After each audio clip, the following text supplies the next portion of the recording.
साथी मिले हैं हम तुमको ऐसे काम जहाँ पर करती हूँ। अच्छा, इस समत वो मौसम आया है सावन का जो पहले आता था। इस शहर की बारिश कैसी है जिस शहर में अब तुम रहती हो। वहाँ पर कोई दोस्त बना है जिससे दिल का हाल कहूँ। इसको मेरी आंखें बख्शो जिसको तुम देखती हो। जिस रिश्ते से हम पागल थे वो निस्बत अभी तक बाकी है। मुझको पागल कहने वाले तुम तो अब तक पगले हो। अपना हाल सुनाऊं क्या? कुछ सुनना है तो ये सुन लो। रास्ता मैं यूं देखता हूँ जैसे अभी तुम आती हो। कोई वहाँ पर ऐसा है जो सारी दुआएं तुमको दे। मुद्दत से मालूम नहीं कुछ लिखो मुझको तुम अच्छी हो। अच्छा है, अच्छा है। रुबाब आपको बहुत शुक्रिया। अल्लाह हाफिज़।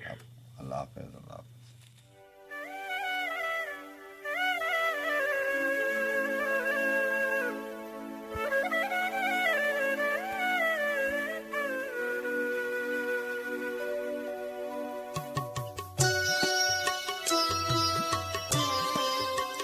जनाब आपको बहुत शुक्रिया प्रोग्राम में शामिल रहने का। एक गज़ल शामिल करते हैं जनाब अजीम हाशमी की।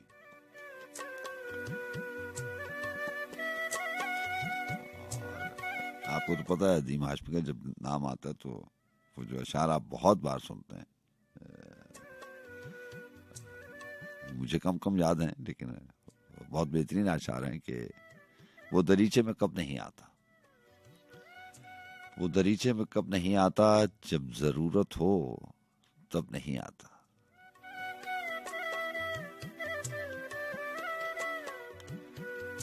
और जब आप जिंदगी में बात करते हैं यही ये जो उतार चढ़ाव हुआ है,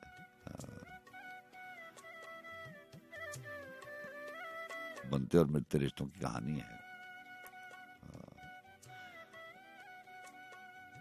बहुत सारे रिश्तों को नाम मिल जाता है, बहुत सारे बगैर नाम के रह जाते हैं। मेरा कहना ये होता है कि बगैर नाम के रिश्तों में ज़्यादा मजबूती होती है। और आपका मानना ये है कि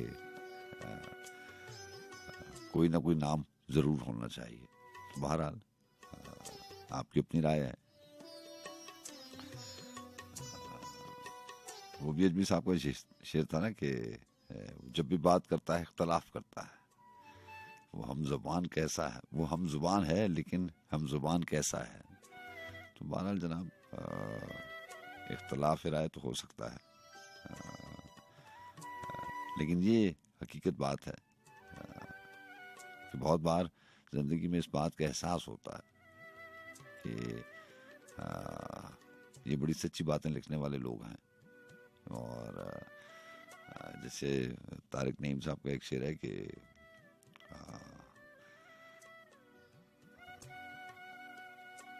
ज़रूरत से ही उसका जोड़ा है, जहन में गर्दिश कर रहा है, ज़ुबान पे भी आ जाएगा कि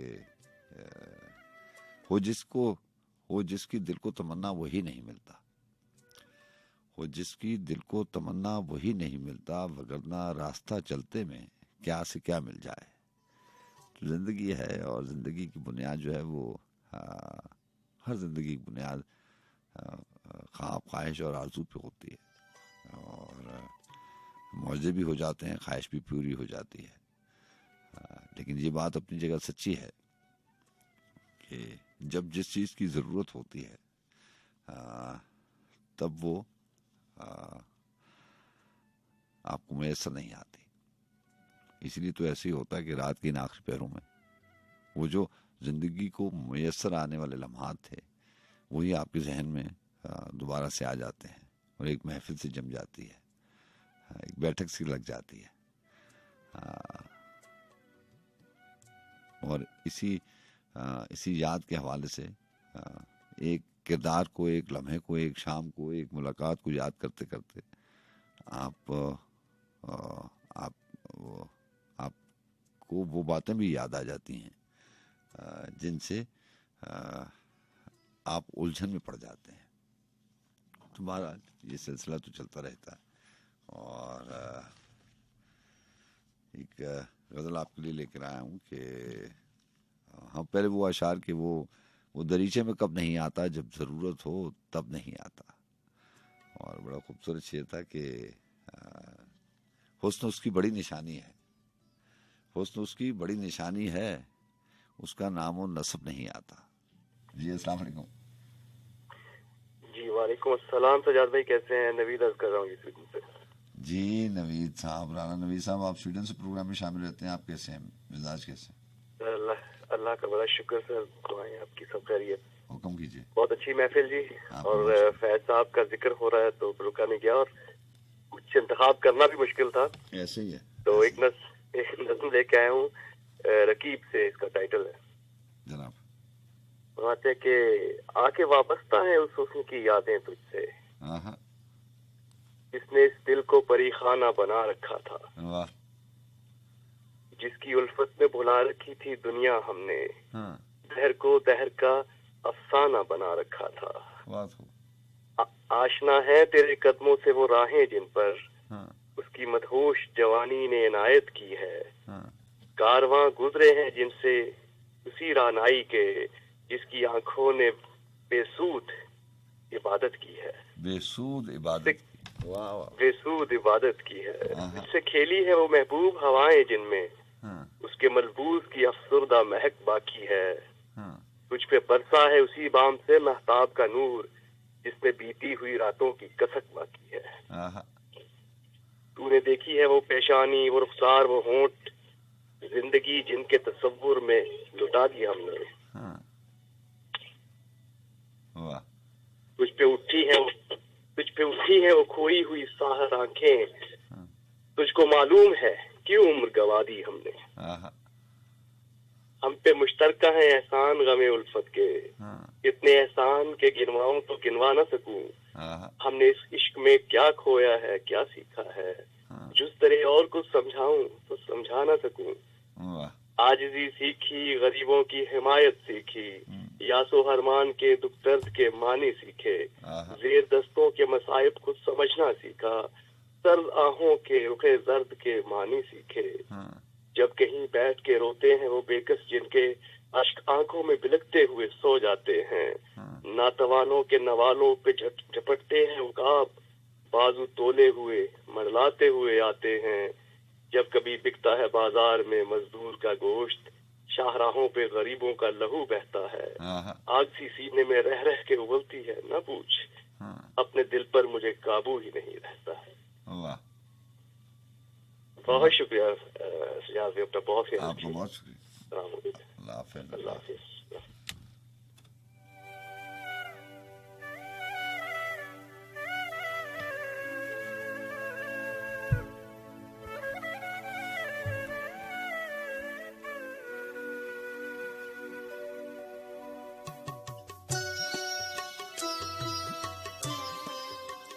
वो दरीचे में कब नहीं आता, जब जरूरत हो तब नहीं आता। प्यार में याद है जुदाई मुझे, प्यार में याद है जुदाई मुझे, ये सबक सबका सब नहीं आता। आप जीने की बात करते हैं, हमको मरने का ढब नहीं आता। हुस्न उसकी बड़ी निशानी है, उसका नामो नसब नहीं आता। बात उसको आती है अदीम, बात उसको अदीम आती है, बात करने का ढब नहीं आता।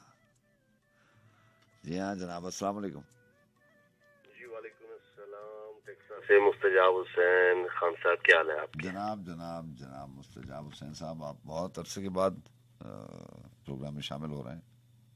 जी बिल्कुल ऐसा ही है जी, बहुत एक तवील दौरानी के बाद राउंड अबाउट 1 साल गुजर चुका है मुझे, और बहुत ही बेचैनी के साथ ये साल गुजरा है, क्योंकि आपके साथ मैं किसी की तरह भी कांटेक्ट से नहीं था। ऐसे ही ऐसे ही आप ठीक हैं ना? आप ठीक हैं? आपकी जी, फैमिली?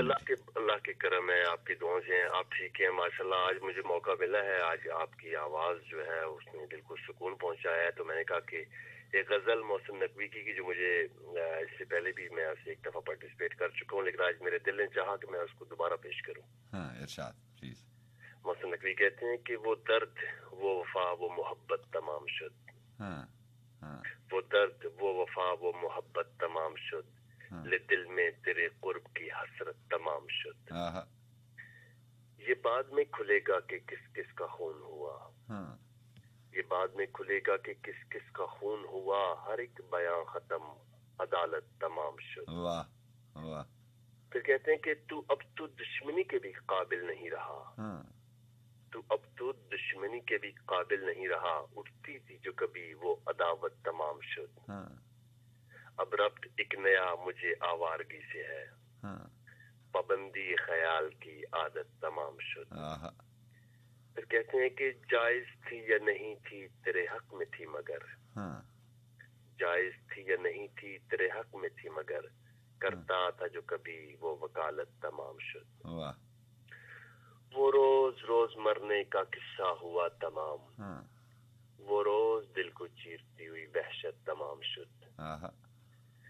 इसका आखिरी मिसरा है कि मोहसिन में कुंजे जीस्त में चुपचाप हूँ पड़ा, मोहसिन में कुंजे जीस्त में चुपचाप हूँ पड़ा, मजनू सी वो खसलत व हालत तमाम शुद। वो दर्द, वो वफा, वो मोहब्बत तमाम शुद। क्या बात। और खान साहब बहुत बहुत शुक्रिया जी, बड़ा अच्छा लगा आपसे। एक बहुत टाइम के बाद दोबारा मेरी बातचीत हुई है। इंशाल्लाह ताला दोबारा फिर से कोशिश होगी कि आप एक प्रोग्राम में पार्टिसिपेट भी होता रहे और आपसे बात। आपको बहुत बहुत शुक्रिया। अल्लाह हाफिज। बहुत शुक्रिया, बहुत शुक्रिया। अल्लाह हाफिज।